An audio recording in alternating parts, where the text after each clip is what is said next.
Well, hello folks, and welcome back. Cumberland Outdoorsman here with you on a rather wet, rainy, and soggy Saturday afternoon. One that I'd rather be out in the woods hunting turkeys with more favorable conditions, of course.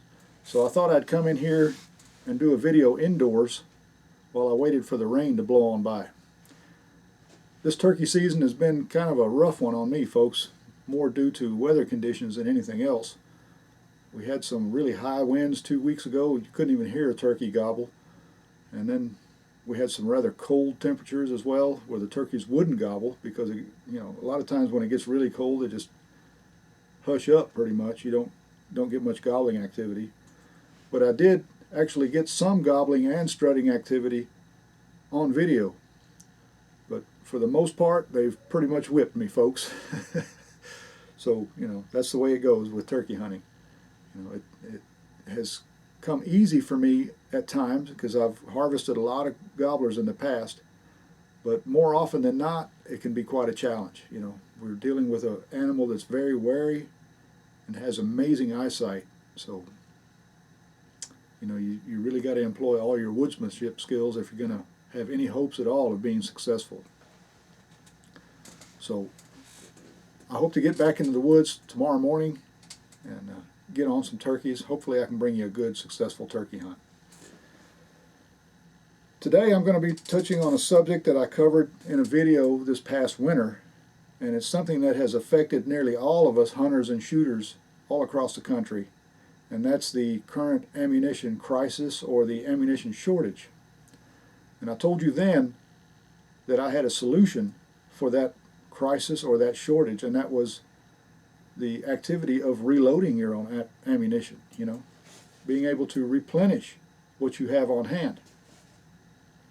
One of the main criticisms I got when I made that video was that, okay, the ammunition is nearly impossible to find, or is impossible to find in a lot of areas, but also reloading components, especially primers.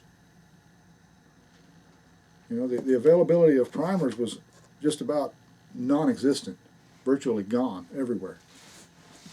But I told you then also, this was not an immediate solution, but it was something that you would need some patience with. First of all, educate yourself, teach yourself about reloading if you haven't gotten into it yet, but you're interested. And as time goes on, pick up equipment and components as they become available. And that time is now, folks. I think you can agree with me that a lot of the local gun shops and gun stores, if you've gone in there recently, a lot of the ammunition is starting to come back. You see popular loadings such as the 9mm, the 40 Smith & Wesson, rifle cartridges such as your 223 or 556, 308 Winchester, 30-06. A lot of the really popular calibers are starting to trickle on in. Everything's coming in on a very steady pace. And if it hasn't happened in your area, have patience. It'll become available. Trust me on that. The recent announcement by Remington that they have opened their doors in Lone Oak, Arkansas at their ammunition plant is a very welcome piece of news, that all of us were very delighted to hear. And when you got a major manufacturer like Remington, a big name like that, that's going to be cranking up on their ammunition manufacturing, I think you'll see a big difference in the near future in regards to the availability of ammunition and also for reloading components. A few weeks ago, a good friend of mine that owns a local gun store here told me to come in and see what he had available on the shelf this afternoon at that time. So I did, and I'll tell you, when I went in there, I was just blown away.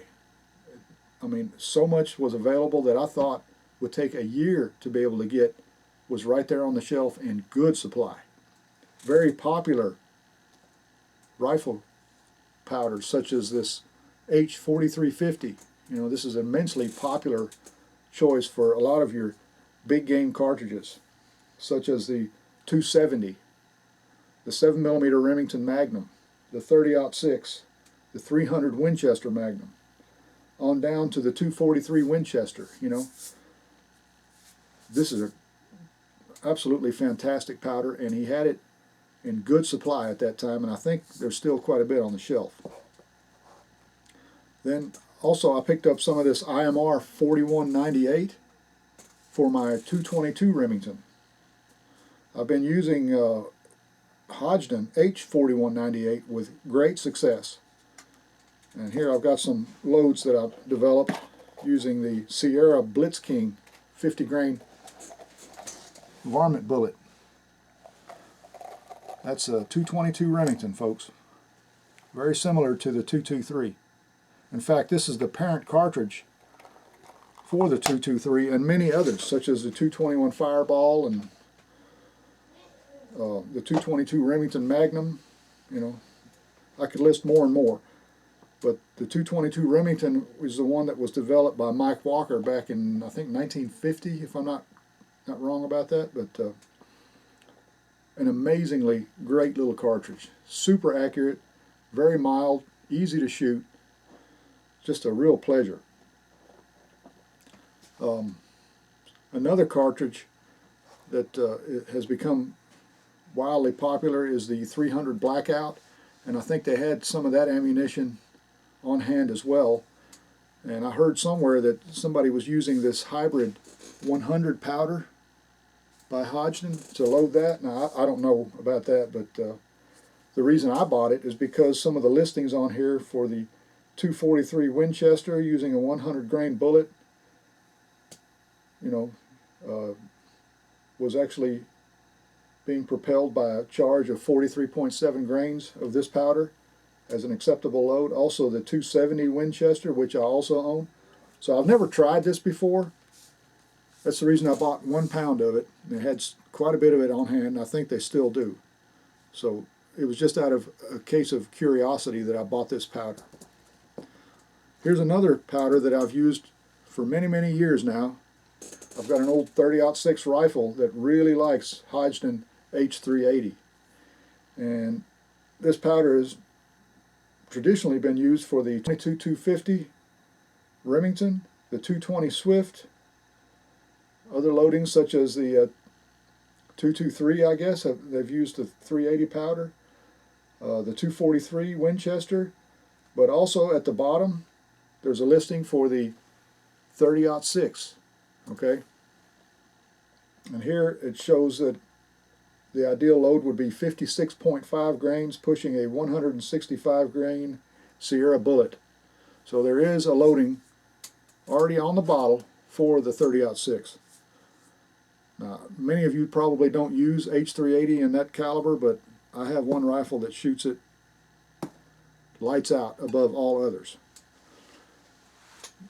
Also, some of the pistol powders that were available was Accurate powders, and I think they had some of this Unique. This is an old standby, been around for many, many years. You could also use it for not only pistol powder, but also for shotguns. And I believe there's also a loading for the M1 carbine. If you have a 30 caliber carbine, you can use Unique powder in it. I think the ideal powder for that is H110, and I believe they had some of that on hand too. But before I go any further, let me show you a clip of what was available there on the shelves. And I think you'll agree with me that it's quite a pleasant surprise for anyone to see that hasn't seen the availability of any kind of powder or primers or anything for the last few months. So here's the clip.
So after watching that video clip I just shared with you, I think you can well agree with me that anyone that has come to their local gun shop or wherever you buy your supplies and you see that much in terms of reloading components, powders and bullets and primers and things like that, is a very welcome sight.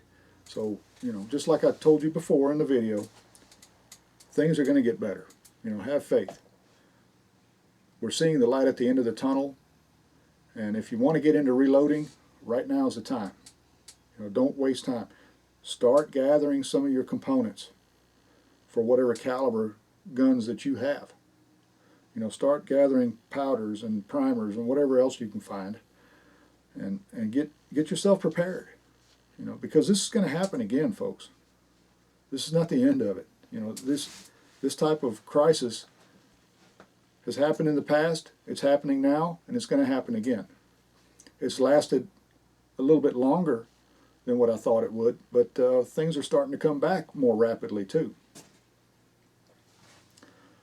The primers were the big issue in most cases. You know, I picked up this from a guy that had too many on hand, a friend of mine, so he sold me 1,000 of these small rifle primers just to boost what I already have on hand. I didn't absolutely have to have them, but since he was selling them and he didn't want them, I went ahead and bought them. I could have bought some at the store when they were available, but I decided I've already got plenty on hand. Someone else might need them more than I do. Pistol primers. Now I did buy 400 of those. I went in one day and then 3 or 4 days went back just to see what they had on hand, and I went ahead and bought 200 more. So if you're a beginning reloader, someone that wants to get into it, and you have the same situation wherever you live, and they only limit 2 boxes per person per day as they did at this store, that means you could go back and get a few hundred more and pretty much get your feet wet, so to speak. You know, get yourself into reloading. Get with some friends and get into reloading together. I think you'll find it very rewarding, and it can pay off big time in the future. The key is to prepare yourself. Now if you want to get into reloading, like I said, get online and educate yourself. Make sure you do everything safely. Go by the reloading data and don't go over. You know, don't go over a certain load. Stick to the criteria that's at hand. You'll find that some reloading manuals vary in the loadings. I would suggest starting out at the low end and work your way up, just like many manuals will suggest, you know, and find the most accurate load for your particular gun. Now there's one caliber that you can't reload for that you're going to have to stock up on. Now there are some things available for this particular caliber, but the way things stand right now, they're fairly unreliable. There are reloading dies and there is a priming mixture that you can put together, but it's not very reliable. And what I'm talking about is rimfire ammunition, like the .22 long rifle. You know, if you own a .22, make sure you have plenty on hand. You know, and don't go out and just burn it up. Use it only as you need it, and I think you'll find you'll see that these things are going to be coming back in the near future. Now, one thing I really did stock up on because of recent threats by the current administration is stocking up on imported rimfire ammunition. Here I've got some RWS target rifle and subsonic hollow point.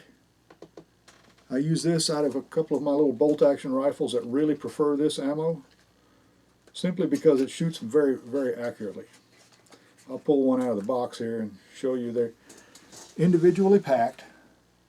They're high quality. They do cost more than regular standard ammunition, but they're well worth it.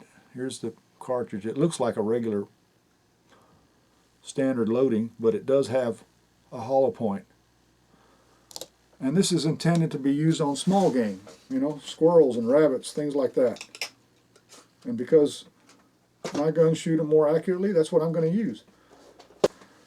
Also bought my favorite ammunition for my personal use is this SK Standard Plus. This is extremely accurate ammunition in most rifles that I've shot it out of.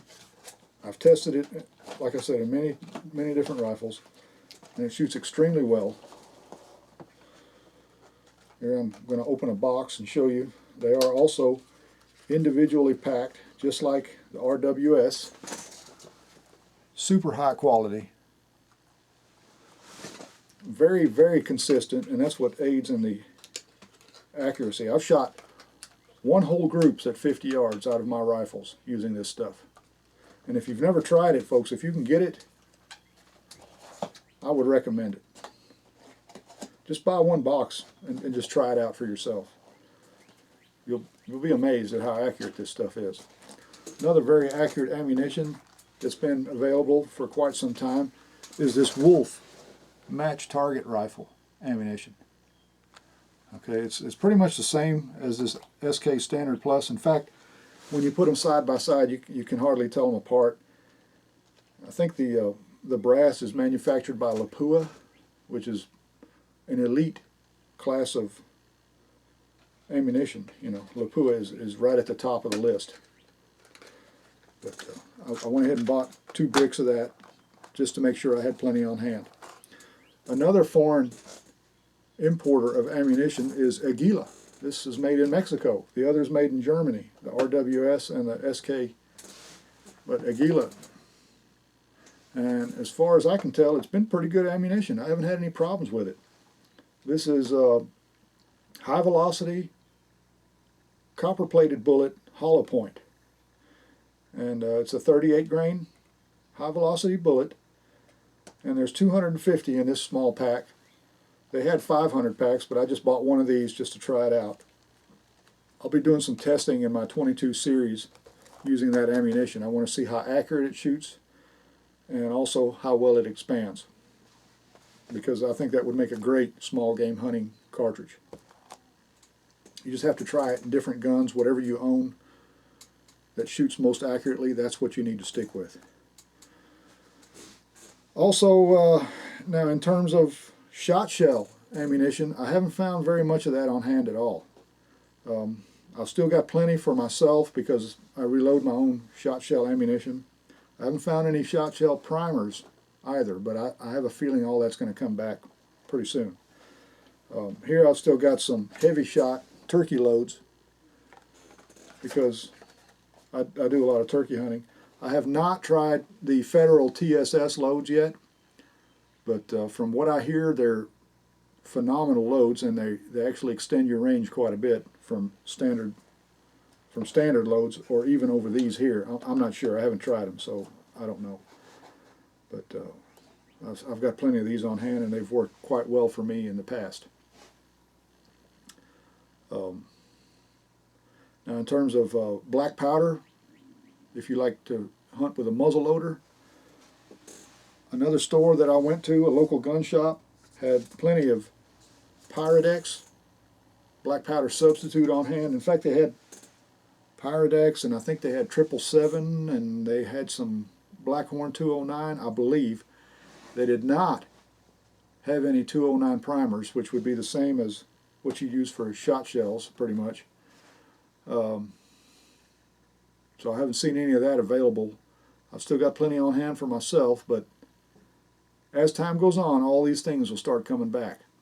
Now, I've picked up some real black powder, the authentic GoX powder, and I've been using that in my traditional muzzleloader, but I use Blackhorn 209 in my inline, and for that I do need the 209 primers.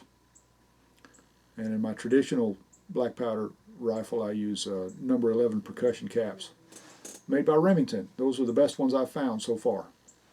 But I think CCI also makes percussion caps, and those are pretty readily available now.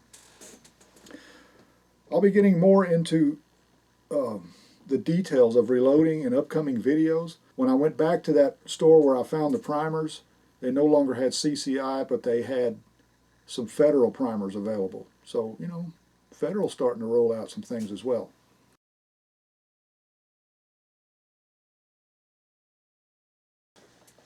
Well, some of the closing thoughts that I'd like to share with you is, first of all, to give you some more hope that things are actually getting better. You know, after showing you what was available here in my area, you may not have as much available in your area. You may have more, you know. But I think you can agree with me in seeing that there is light at the end of the tunnel. You know, this is going to pass, folks. I mean, things are going to get better. It's just a matter of time. The one thing that I can urge you to do the most right now is, if you haven't gotten into reloading, learn as much as you can about it. Educate yourself. Like I said, all the information is available online, and most of it's free.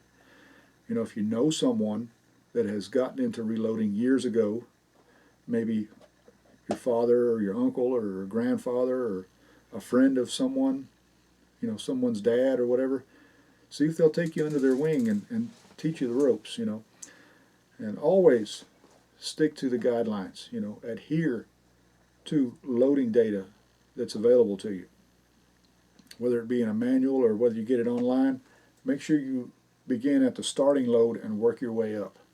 You know, never go over. You don't want to do that. It's not worth it because it's just dangerous. You know, it can be very dangerous if you don't stick to the guidelines.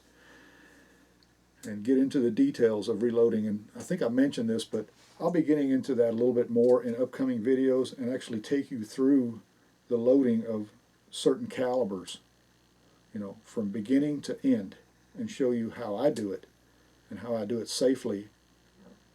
And I think you'll find that once you get into it, you'll be able to develop a load and tailor a load that is superior and more accurate to anything that you can buy over the counter. You know, they make pretty good ammunition now, but there's still no substitute for actually, you know, fine-tuning a load for your particular gun, especially if you shoot a rifle, but also for handguns.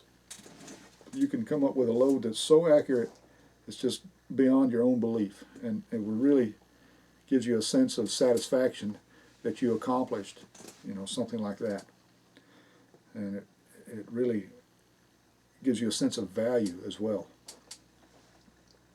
So as time goes on, you know, try to come up with the components that you need for your particular requirements, you know, for whichever caliber that you have, whether you have one or more, you know, come up with the types of powders that is most recommended for your application. And I think you'll find that they're readily available as time goes on.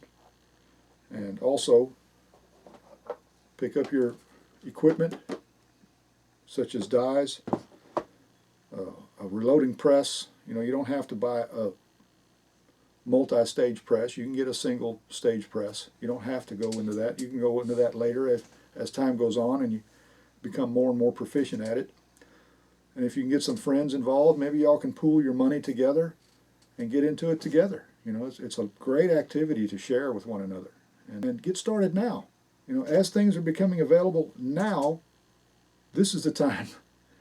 This is the time to get started. This is what I was talking about in my first video. You know, I wasn't trying to offer you a magic pill. You know, this is not something that I can just wave a magic wand and go ding, you're okay, it's fixed for you. No, it's going to take some effort on your part. You know, it did for me when I first got started. I didn't know everything. I had to teach myself, and I'm still learning about it. You know, it can be a very complicated subject, but it can be a lot of fun too as well. So with that closing thought, let me also say that I appreciate you watching very much. I always appreciate all my followers and anyone that's watching this channel. This is not so much a tactical channel, and it's not really a gun or ammunition channel. It's more geared towards the outdoorsman. You know, this is an outdoors channel. So if you like to go hunting, fishing, shooting, hiking, camping, whatever it is, I hope you enjoy it as much as I do. And until next time, remember, hit the like button, hit the bell icon, and subscribe. That way you'll know when more videos like this will be coming your way. So until then, folks, y'all get out and enjoy the great outdoors and stay safe. Take care of yourselves, and we'll see you.